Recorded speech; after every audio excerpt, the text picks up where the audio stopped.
So it's important to notice that each faction or each country has different setups for different units on each side of the board.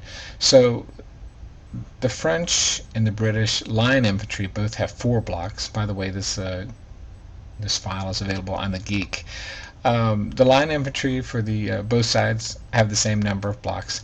The light infantry for the French have 4 blocks, where the light infantry for the British have 5 blocks.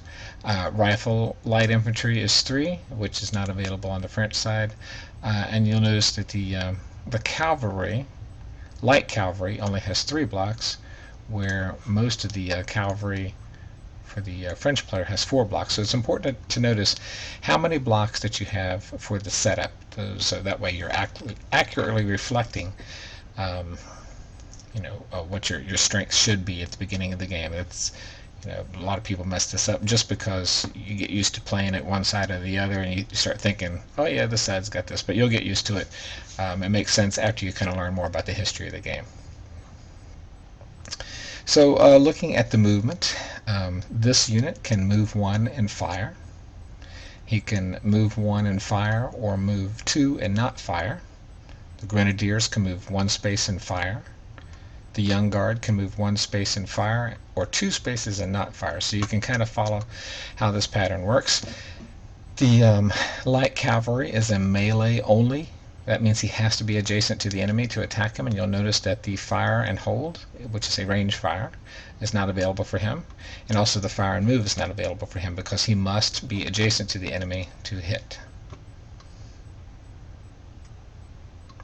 The artillery, when shooting,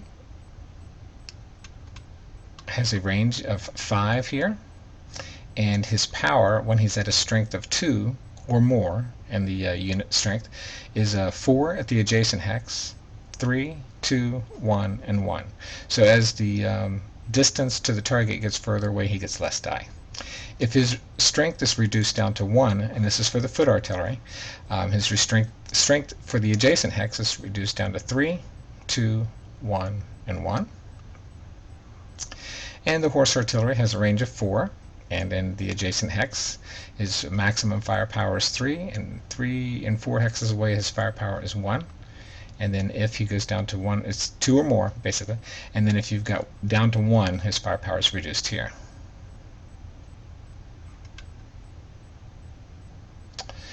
So that covers pretty much that. So let's talk about ranged ranged fire. So if you fire and hold, which means you order the unit but you don't move, the line infantry gets to shoot 1 die per block. So a line infantry gets to shoot 4 blocks, 4 dice, 1 per block if the unit is at full strength. If he's down to 3, you would roll 3 dice. The light infantry rolls for firing and holding. That means standing in spot. Gets to roll 1 die per block plus 1. The Grenadiers, 1 per block for firing and holding. Young Guard, 1 per block plus 1. So each unit type has its specific advantages, whether it's better at firing and holding or firing and moving. So you'll notice that the light infantry gets an extra attack here, or increase here. So for the line infantry, it's half of the blocks that you have rounded up.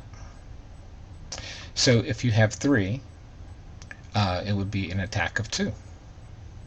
If you had 4 blocks that were firing and moving for the line infantry, you would roll 2 dice. Light infantry, let's say that you had 4 blocks on the field, it would be half the number of blocks that you have, which is 2 plus 1. So that light infantry is designed for moving and firing, kind of sneaking through the brush. The Grenadiers are half of your blocks rounded up. So if you had 3, that would be rounded up to 4. I'm sorry, 3.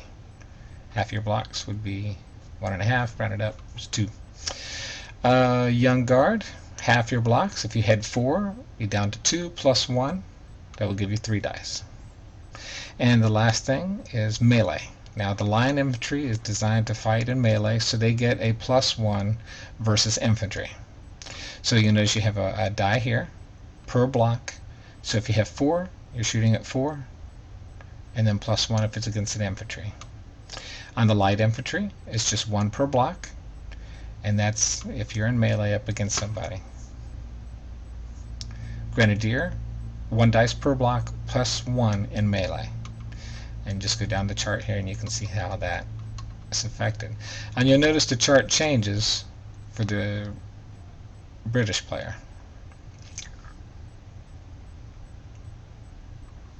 So that's how to read that chart.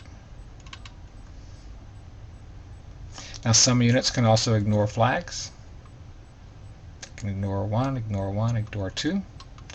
So let's take a quick look at cavalry. So we talked about cavalry and how it can move 3 spaces and fight. It can only fight in the adjacent hex next to it, and it rolls 1 dice per block. And again, the French light cavalry starts with 4, the British player starts with 3. So the heavy cavalry can only move 2 spaces, but he gets 1 per block +1.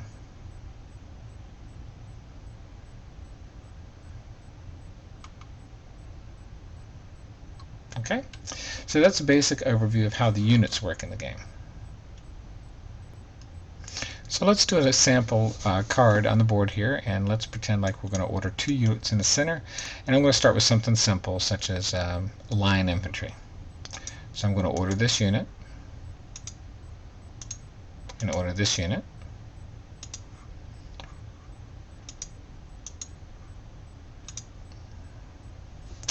And those 2 units are ordered and ready, and now we're going to do movement. So the first unit I'm not going to move, just to show how standing and firing works. So the line infantry, as the sheet indicates, we talked about before. So for each block, they would fire 1 dice per block for standing and firing. It's fire and hold. Okay, so we'd roll 4 dice. So we have an infantry, an artillery, a cavalry, and an infantry. And so we only apply the hits of, I forgot to mark my target here.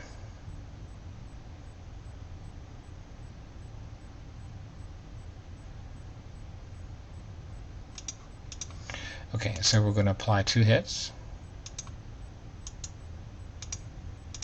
And now that unit is down to 3. So when he goes to do an attack, he's going to be at a reduced firepower against me. So this unit is done. And now this line infantry, and as you know in the game, you order all units, move, and fire. But for this example, I'm going to move this guy here. And since he's moving and firing, he's line infantry. Move and fire is half your blocks rounded up. Okay, so he's going to be the attacker, and he's going to attack the same unit, and this time he's going to roll 2 dice. Okay, so we have a banner and an artillery. So he's supported by his units, which we can talk about later on, and he doesn't have to retreat, and artillery is not affected there, so that is it, and he's done. So we'll do end player turn. Okay, that's how that works.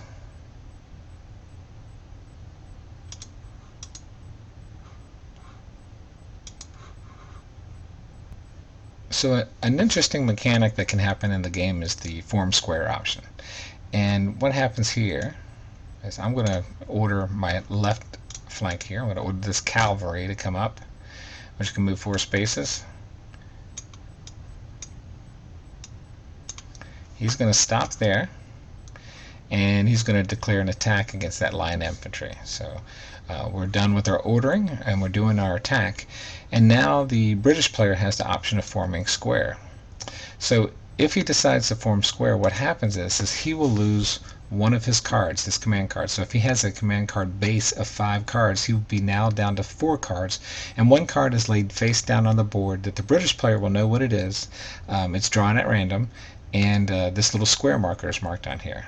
So the first thing that happens is the history behind it is that all um, the infantry got in a square and basically pointed their bayonets at the cavalry as they were charging against them. So it basically had 4 different lines facing outward.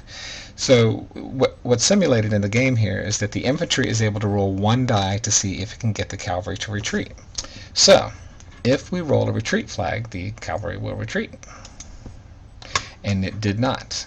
So now the cavalry gets to attack the infantry with 1 die as well. And that is 1 hit. Now the reason it's only getting 1 die is because it's basically facing one side of the 4 parts of that unit. Them being in square forms a defensive barrier for both sides back and forth. This is interesting because the unit, as long as it is in square, cannot fire more than 1 dice out. So other units, say if I move my light infantry up down here, attacked with 4 dice up against him, plus any additional modifiers that are on the chart and stuff like that, that unit can only fight back with 1 die. So normally, if he was a 3 or 4 unit, he would fight back with the full battle dice. But since he's in square, that kind of blocks him down and very, very much limits what he can do and stuff. So once that cavalry moves away or is defeated, that square can come away. So that unit has to be ordered in order to get that card back. And once that unit is ordered, say these guys move away to do something else, when he's ordered the next time, he comes out of square, and then you get your card back, and that's how square works. So another nice thing that can happen in the game is if you have the ability to order 2 units that are able to do a combined fire, one of which must be an artillery that has line of sight to the enemy, and the other must be a unit that has melee ability, you can do a combined fire. So we can order this line infantry, and we can order this foot artillery,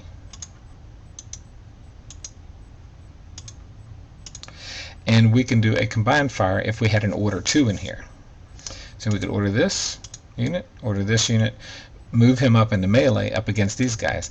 Now the advantage to this is that this foot artillery, any dice that it rolls, it will hit on sword hits. If it rolled by itself, swords do not hit in a ranged attack. They only hit in melee. So the line infantry with 4 blocks would hit 4 dice for a base, and then plus the foot artillery at a range of 1, 2, 3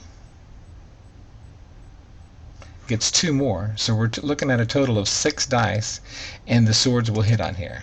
So that's how combined attack works. And the last thing you can do that's kind of unique about this game is called a retire and reform. And what this means is if an infantry unit goes up against a cavalry and attacks that unit, the cavalry has the option of retiring and reforming. And this is similar to the evade in Command & Colors Ancients. So the unit will declare a retire and reform. The line infantry will roll its full battle dice, but it only hits on yellows, but the light cavalry must retreat too. So let's do that real quick here. So we'll roll 4 dice, and it would only hit on calves, so that would be 1 hit, and he retreats. That's pretty much it. If we had stood and not done the retire and reform and tried to battle back, that XSW would have hit and he would be down to 1 unit. And that basically simulates the cavalry's ability to run away from infantry if infantry tries to run up against it and do melee. Because more than likely infantry's not going to try to melee a horse. And that's pretty much it for the introduction to the ideas and concepts of the games. There's a lot to this. You have to think about the terrain and how to get through certain terrain. The combined fires are really great. The ability to get your faster units, your rifles, your long-range units in the woods for protection. But to me, it was very difficult at first to get good at, and I'm still not good at it. I've seen some really good players out there for this, but there's a lot to think about. A lot of fun. I like it as much as Ancients, maybe a little bit more because I'm a Richard Sharp fan, and I really enjoy this series. I've got the Spanish pack. The Spanish pack rules are very easy. Um, you play a scout card, and as a Spanish player, if you play a scout card in most scenarios, you play a scout card, and that gives you a guerrilla marker.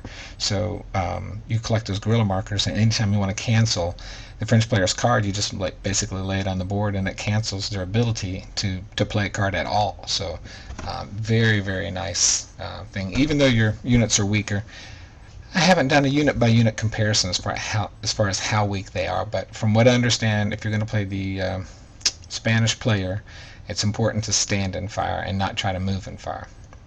I hope you enjoyed the quick review, and have a good day.